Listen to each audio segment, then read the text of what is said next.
Hello दोस्तों, welcome back. जो हमने सीटेट की सीरीज शुरू की है जिसमें मैथमेटिक्स का हमारे 60 क्वेश्चंस, सॉरी, हाँ, 60 क्वेश्चंस कंप्लीट हो चुके हैं और यहाँ पर 61 से इस पार्ट में हम करेंगे। बेसिकली हम मैथ्स और साइंस का ही हमने फोकस कर रखा है। आज के इस पार्ट में हम साइंस वाले पार्ट को सॉल्व करेंगे। तो यहाँ पर जो साइंस का फर्स्ट क्वेश्चन है वो है the process by which dead vegetation is converted to fossil fuel dot dot at dot dot pressure and dot dot temperature is called as dot d। तो जो वह प्रक्रम जिसके द्वारा मृत वनस्पति जीवाश्म ए डॉट डॉट में दाब बी और तापमान सी पर परिवर्तित होती है तो वह डॉट डॉट कहलाता है। तो जहां पर भी जो प्रक्रम है जिसमें मृत वनस्पति जीवाश्म ईंधन बनता है तो वह उसमें कौन सा बनता है? तो वह बनता है कोयला। ठीक है, जो मृत वनस्पति है, पेड़ पौधे क्या बनते हैं? अ, कोयला बनता है पेड़ पौधों का। जो भी पेड़ पौधे यहाँ पर हमारे जो भी कोयला बन जाता है प्राकृतिक, जीवाश्म कोयले में चेंज हो जाता है। कौन? मृत वनस्पति।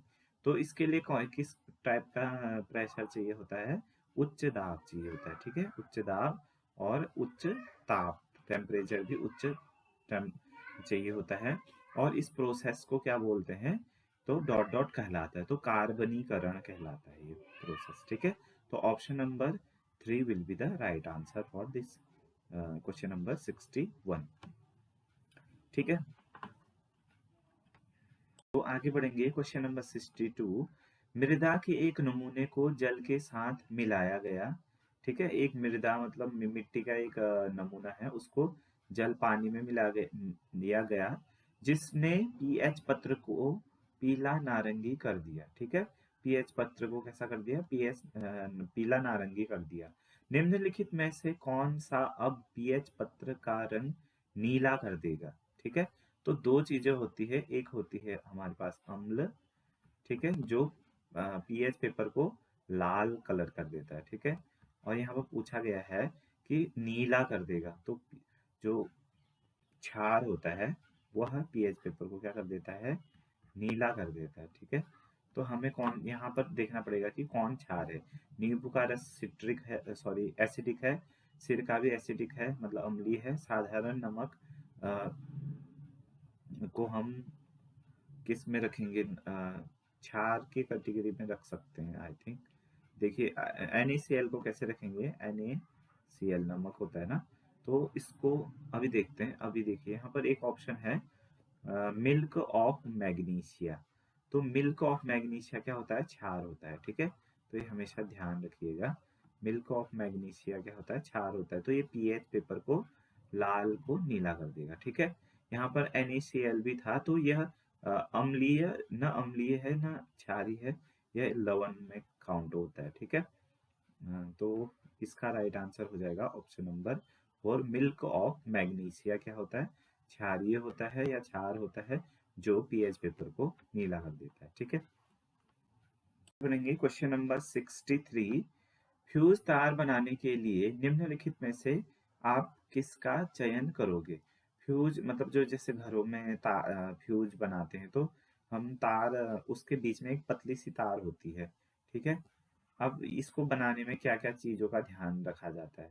अगर हमारे पास हाई वोल्टेज आ गई, ठीक है, हाई वोल्टेज हाई वोल्टेज आ गई तो यह फ्यूज क्या होना चाहिए? पतला होना चाहिए फ्यूज का तार। हाई वोल्टेज आएगी तो ये पतली तार में, हाई वोल्टेज आएगी तो ये गल जाएगा, तो ये टूट जाएगा तो ये जो हमारा सर्किट है जो है टूट जाएगा, मतलब कंप्लीट नहीं होगा। तो ये जो हमारी हाई वोल्टेज आ रही है वो सर्किट में पास नहीं हो पाएगी और हमारे जो विद्युत उपकरण है वो जलने से बच जाएंगे। तो इस तार की में क्या क्या होना चाहिए? देखिए, इसका प्रतिरोध उच्च होना चाहिए। ठीक है, मतलब इसने हाई वोल्टेज को नहीं जाने देना है। प्रतिरोध माने रोकने की क्षमता। तो इसका प्रतिरोध क्या होना चाहिए? उच्च होना चाहिए। मोटाई मोटा नहीं होना चाहिए ज़्यादा, ठीक है? मोटाई बढ़ती है तो रेजिस्टेंस भी बढ़ता है, इसलिए मोटा नहीं होना चाहिए, कैसा होना चाहिए? पतला होना चाहिए। और इसका गलनांक मतलब अगर थोड़ी भी ज़्यादा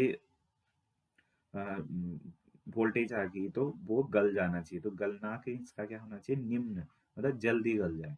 तो option number 1 will be the right answer for question number 63। आगे बढ़ेंगे क्वेश्चन नंबर 64। इसमें दिया गया है कि देखिए, वायुमंडलीय नाइट्रोजन के स्थिरीकरण, नाइट्रोजन स्थिरीकरण होता है नाइट्रोजन फिक्सेशन के निम्नलिखित चरणों को सही क्रम में व्यवस्थित कीजिए। चरण दे रखे हैं यहाँ पर, आपको बताना है कि सबसे पहले कौन सा होगा, ठीक है? तो यहाँ पर जो फर्स्ट होगा वो होगा डी वाला ऑप्शन, ठीक है? कई जीवाणु, इसको नंबर 1 कर देंगे। कई जीवाणु बैक्टीरिया और नीले शैवाल द्वारा वायुमंडल से नाइट्रोजन का स्थिरीकरण करते हैं, ठीक है? जो जीवाणु है बैक्टीरिया, वो नीले और हरे शैवाल द्वारा वायुमंडल से नाइट्रोजन को स्थिरीकरण में बैलेंस भी सोच सकते हो आप। तो ये हो जाएगा डी। डी ऑप्शन देखिए, यहाँ है और यहाँ भी है, तीनों जगह है। उसके बाद हो जाएगा नंबर ए सेकंड में। तो ए ऑप्शन 2 में है तो ऑप्शन 2 राइट हो जाएगा। देखिए, पहले जीवाणु विषाणु और नीले हरे शैवाल द्वारा वायुमंडल से नाइट्रोजन स्थिरीकरण करेंगे।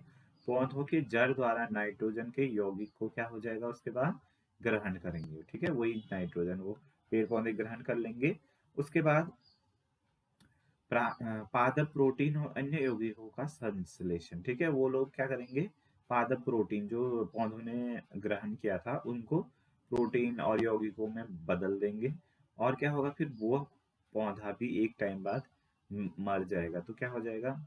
जब वो मृत हो जाएगा तो मृत पौधों और जीवों से प्राप्त नाइट्रोजन अपशिष्ट का नाइट्रोजनी यौगिकों में रूपांतरण, फिर से वो मिट्टी में मिल जाएगा ना, तो वहां से फिर वो जीवाणु में चले जाएगा तो फिर पौधों में जाएगा। तो ये हो जाएगा इसका एक क्रम हो जाएगा, ठीक है? तो option D will be the right answer for question number 64। अब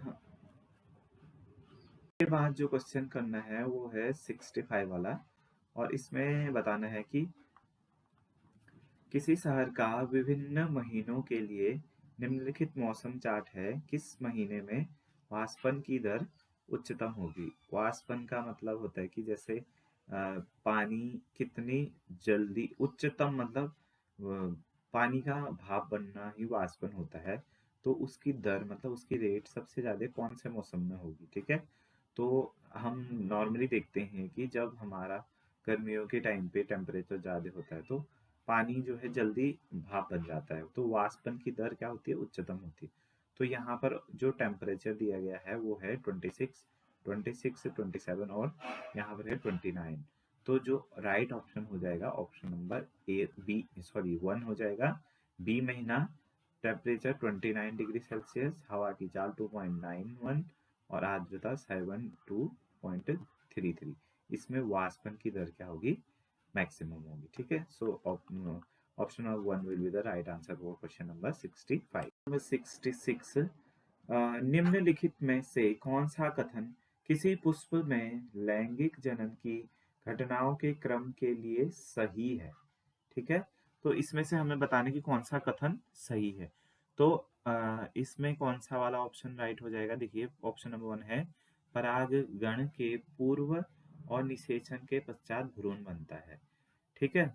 और यहाँ पर दिया है ऑप्शन नंबर 2 परागण और भ्रूण के विकास के बाद नवोभिद बनते हैं। तो ये राइट बात बोली गई है कि जब परागण की प्रक्रिया हो जाती है और भ्रूण विकसित होता है तो उसी के बाद तो नवोभिद का डेवलपमेंट होता है, एम्ब्रॉय का डेवलपमेंट होता है। तो option number 2 will be the right answer for 66, ठीक है?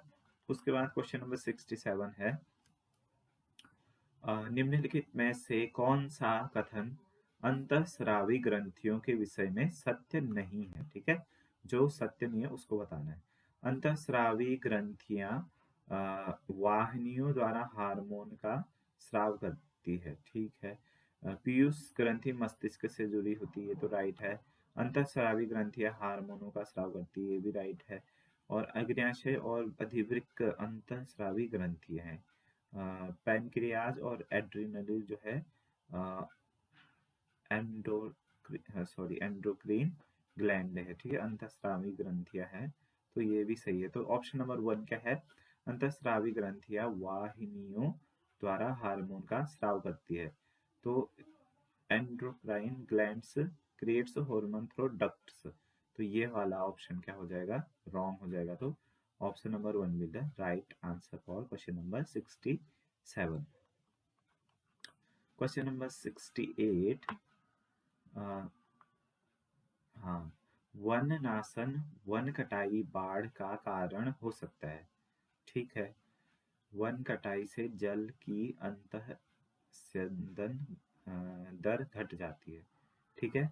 तो इसमें क्या है कि देखिए, वन नाश से तो वन का बाढ़ का कारण हो सकता है, ये तो राइट है, ठीक है। और दूसरा क्या है? वन कटाई से जल की अंतः स्यंदन घट जाती है।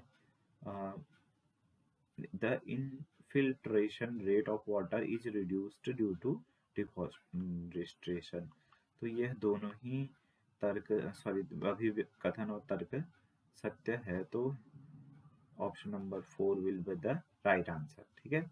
ए और आर दोनों सत्य है, ए आर का सही तर्क है, ठीक है। इस वाली वीडियो में इतने ही क्वेश्चन रखते हैं। इससे आगे के जो हमारे क्वेश्चन होंगे वो नेक्स्ट वीडियो में करेंगे, क्वेश्चन नंबर 69 से आगे वाले, ठीक है। तो देखते रहिए इस सीरीज को। इसमें मैंने मैथ्स प्लस साइंस के जितने भी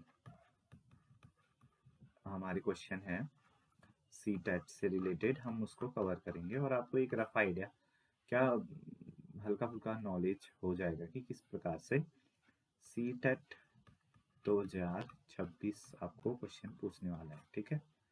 तो तब तक के लिए मिलते हैं नेक्स्ट वीडियो में, बाय।